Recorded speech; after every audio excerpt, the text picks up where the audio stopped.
I'm Ellery Washington, and I'm New Mexico. I'm from New Mexico. I'm a New Mexican from Albuquerque. I come from a scientific family. My father worked for Sandia Laboratories his entire life, and Sandia Laboratories was created after Los Alamos in order to take nuclear research that was being done and to turn it into deployable weapons. You wrote about a convergence of superstitious temperament and scientific secrecy. We were talking about that a little downstairs. While New Mexico at one time had the highest number of doctorate degrees per capita in this state, it's also one of the poorest states. And you can see the division between the scientific community and this more superstitious community. On the one hand, New Mexico has this scientific community that I was born into.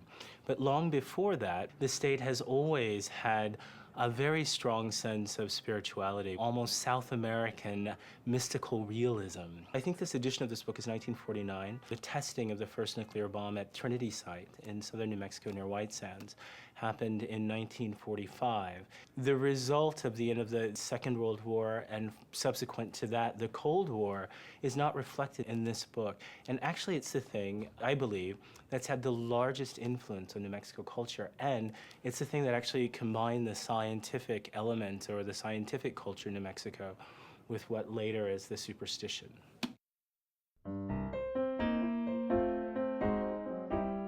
My favorite state is a mythological place where you have Key West, New York City, Chicago, Iowa City, specifically the University of Iowa, that wonderful cultural bastion in the middle of Iowa, and then finally LA. And you have them and you just pack them all together. And I think that would be a great state. Joshua, what have you learned today? 1 foot. I learned that David Rakoff, very funny guy. John Hodgman, if we didn't know it already from the Apple commercials, he does a good stand-up routine. I learned from John Hodgman that we've got a diverse group of license plates that have all been phased out into obsolescence. I learned that Alison can really draw. I learned that it's not wise to have a few beers at midday because you want to have a nap right around 6 p.m. I've learned that when you bring a bunch of people together and you talk about America, nobody is going to agree about anything. You can't get people together and agree on what constitutes America, but you can do it in a very agreeable way. Oh, Oklahoma, Arizona. Now the book is done. How's it going to be received? The essays, as you've described, they're not necessarily love poems to states. I think it's ambivalent in the best sense. I hope it's argued over. I hope readers respond to it by saying, wait, you haven't caught everything about my state. I would love it if the book pissed people off. That's fine with me.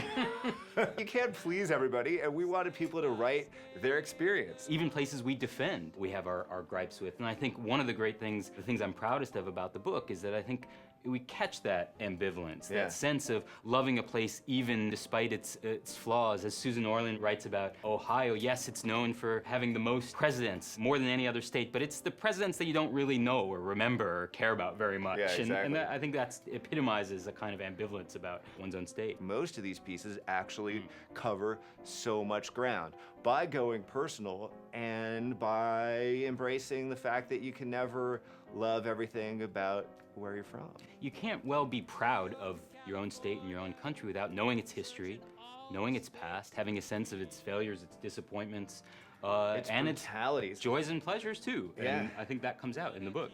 I like have my hand over my heart. 1, 2, 3, 4.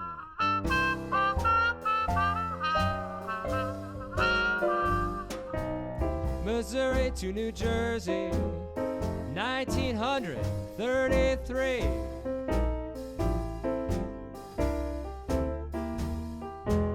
On the road forever, looking to be free.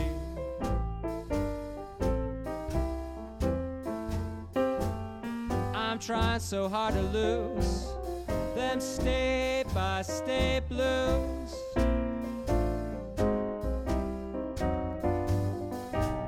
Maine to Mississippi, damn car broke down.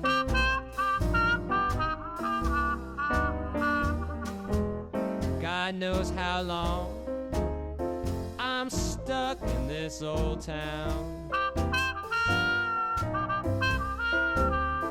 I got the no luck, no bucks, big deal, New Deal little state-by-state blues.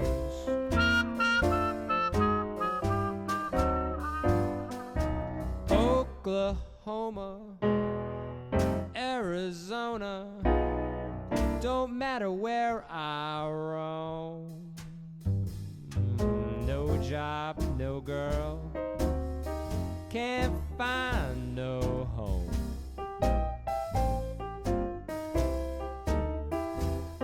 Trying so hard to lose them state-by-state blues. Take it, Charlie.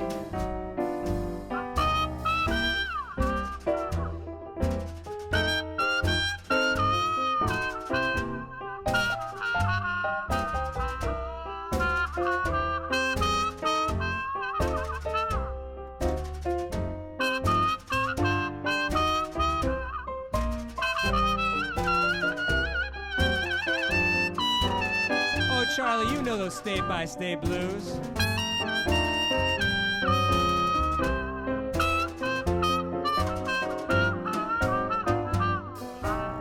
New York to California, searching all the states between.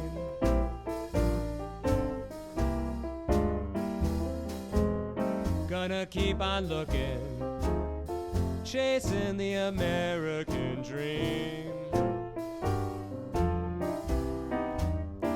And I'm trying so hard to lose them state-by-state blues. I said I'm trying so hard to lose them state-by-state blues.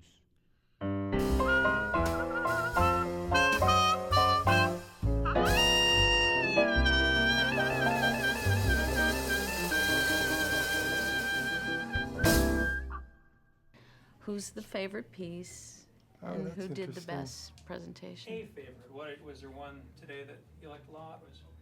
It's not, you don't have to say that the others weren't. Josh was. I love yeah. Josh's.